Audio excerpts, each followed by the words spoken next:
हनुमान जी द्वारा देवांतक और त्रिशरा का, नील के द्वारा महोदर का वध, नरांतक को मारा गया देख देवांतक, पुलस्त कुल नंदन त्रिशिरा और महोदर ये श्रेष्ठ राक्षस हाहाकार करने लगे।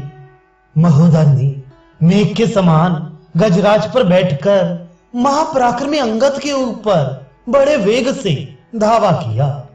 भाई के मारे जाने से संतप्त हुई बलवान देवांतक ने भयानक परिघ हाथ में लेकर अंगद पर आक्रमण किया। इस प्रकार वीर त्रिशिरा उत्तम घोड़ों से जुते हुए सूर्य तुल्य तेजस्वी रथ पर बैठकर वाली कुमार का सामना करने के लिए आया। देवताओं का दर्प दलन करने वाले उन तीनों निशाचर पतियों के आक्रमण करने पर वीर अंगद ने विशाल शाखाओं से युक्त एक वृक्ष को उखाड़ लिया और जैसे इंद्र प्रज्वलित वज्र का प्रहार करते ही उसी प्रकार उन वाली कुमार ने बड़ी बड़ी शाखाओं से युक्त उस महान वृक्ष को सहसा देवांतक पर दे मारा। परंतु त्रिशरा ने विषधर सर्पों के समान भयंकर बाण मारकर उस वृक्ष के टुकड़े टुकड़े कर दिए। वृक्ष को खंडित हुआ देख कपि कुंजर अंगद तत्काल आकाश में उछले और त्रिशरा पर वृक्षों तथा शिलाओं की वर्षा करने लगी। किंतु क्रोध से भरे हुए त्रिशरा ने पहने बाणों द्वारा उनको भी काट गिराया। महोदर ने अपने परिघ के अग्रभाग से उन वृक्षों को तोड़ फोड़ डाला। तत्पश्चात सहायकों की वर्षा करते हुए त्रिशरा ने वीर अंगद पर धावा किया। साथ ही कुपित हुए महोदर ने हाथी के द्वारा आक्रमण करके वाली कुमार को छाती में वज्र तुल्य तोमरों का प्रहार किया। इसी प्रकार देवांतक भी अंगद के निकट आ अत्यंत क्रोध पूर्वक परिघ के द्वारा उन्हें चोट पहुंचाकर तुरंत वेग पूर्वक वहां से दूर हट गया। उन तीनों प्रमुख निशाचरों ने एक साथ ही धावा किया था, तो भी महातेजस्वी और प्रतापी वाली कुमार अंगद के मन में तनिक भी व्यथा नहीं हुई। वे अत्यंत दुर्जय और बड़े वेगशाली थे। उन्होंने महान वेग प्रकट करके महोदर के महान गजराज पर आक्रमण किया और उसके मस्तक पर जोर से थप्पड़ मारा। युद्ध स्थल में उनके इस प्रहार से गजराज की दोनों आंखें निकलकर पृथ्वी पर गिर गईं और वह तत्काल मर गया। फिर महाबली वाली कुमार ने उस हाथी का एक दांत उखाड़ लिया और युद्ध स्थल में दौड़कर उसी के द्वारा देवांतक पर चोट की। तेजस्वी देवांतक उस प्रहार से व्याकुल हो गया और वायु के हिलाए हुए वृक्ष की भांति कांपने लगा। उसके शरीर से महावर के समान रंग वाला रक्त का महान प्रवाह बह चला। तत्पश्चात महातेजस्वी बलवान देवांतक ने बड़ी कठिनाई से अपने को संभालकर परिघ उठाया और उसे वेग पूर्वक घुमाकर अंगद पर दे मारा। उस परिघ की चोटें खाकर वानर राजकुमार अंगद ने भूमि पर घुटने टेक दिए। फिर तुरंत ही उठकर वे ऊपर की ओर उछले। उछलते समय त्रिशरा ने 3 सीधे जाने वाले भयंकर बाणों द्वारा वानर राजकुमार के ललाट में गहरी चोट पहुंचाई। तदनंतर अंगद को 3 प्रमुख निशाचरों से घिरा हुआ जान हनुमान और नील भी उनकी सहायता के लिए अग्रसर हुए। उस समय नील ने त्रिशिरा पर एक पर्वत शिखर चलाया, किंतु उस बुद्धिमान रावण पुत्र ने तीखे बाण मारकर उसे तोड़ फोड़ डाला। उसके सैकड़ों बाणों से विदीर्ण होकर उसकी एक एक शिला बिखर गई और वह पर्वत शिखर आग की चिंगारियों तथा ज्वाला के साथ पृथ्वी पर गिर पड़ा। अपने भाई का पराक्रम बढ़ता देख बलवान देवांतक को बड़ा हर्ष हुआ और उसने परिघ लेकर युद्ध स्थल में हनुमान जी पर धावा किया। उसे आते देख कपि कुंजर हनुमान जी ने उछलकर अपने वज्र सरीखे मुक्के से उसके सिर पर दे मारा।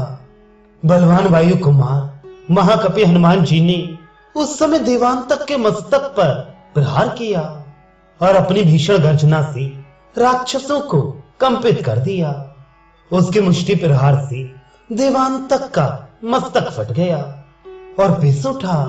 दांत, आंखें और लंबी जीभ बाहर निकल आई तथा वह राक्षस कुमार प्राण शून्य होकर सहसा पृथ्वी पर गिर पड़ा।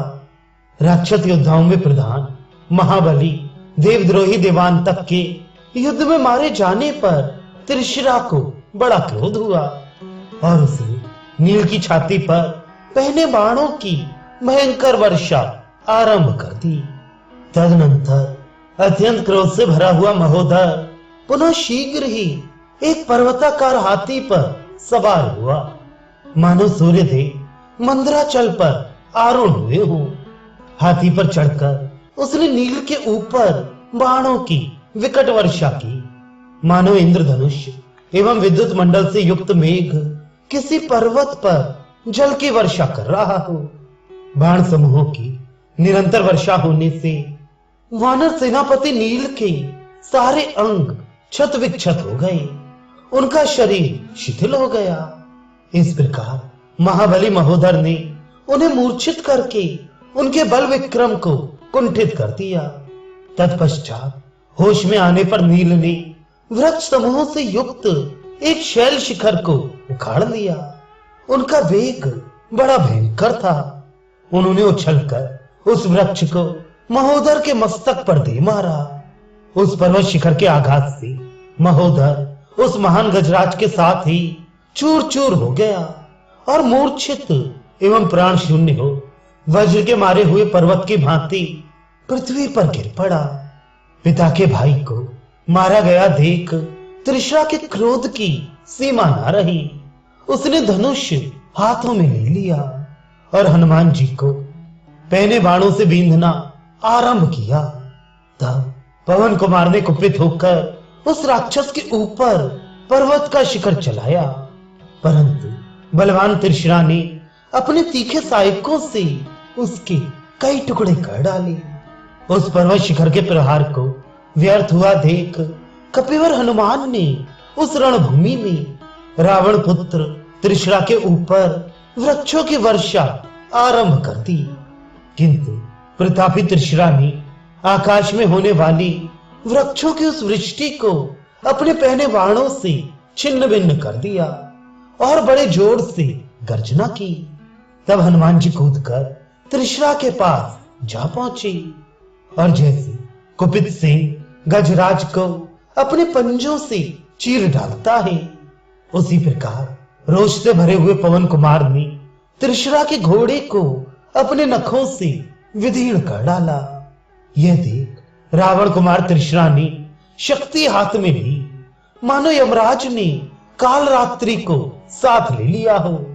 वह शक्ति लेकर उसने पवन कुमार हनुमान पर चलाई।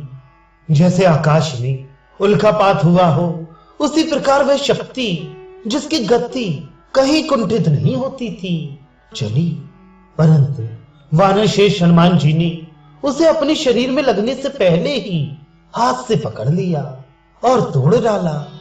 तोड़ने के बाद उन्होंने भयंकर गर्जना की। हनुमान जी ने वह भयानक शक्ति तोड़ दी। यह देखकर वानर वृंद अत्यंत हर्षोल्लासित हो मेघों के समान गंभीर गर्जना करने लगी।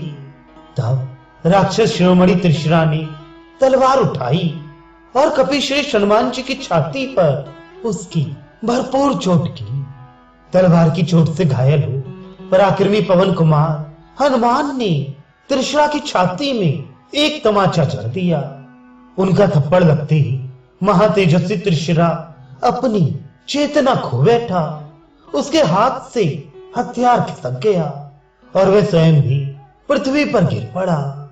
गिरते समय उस राक्षस की खड़क को छीनकर पर्वताकार महाकपि हनुमान जी सब राक्षसों को भयभीत करते हुए जोर जोर से गर्जना करने लगे। उनकी वह गर्जना उस निशाचर से सही नहीं गई, अतः वह सहसा उछलकर खड़ा हो गया। उठते ही उसने हनुमान जी को एक मुक्का मारा। उसके मुक्के की चोट खाकर महाकपि हनुमान जी को बड़ा क्रोध हुआ। कुपित होने पर उन्होंने उस राक्षस का मुकुट मंडित मस्तक पकड़ लिया।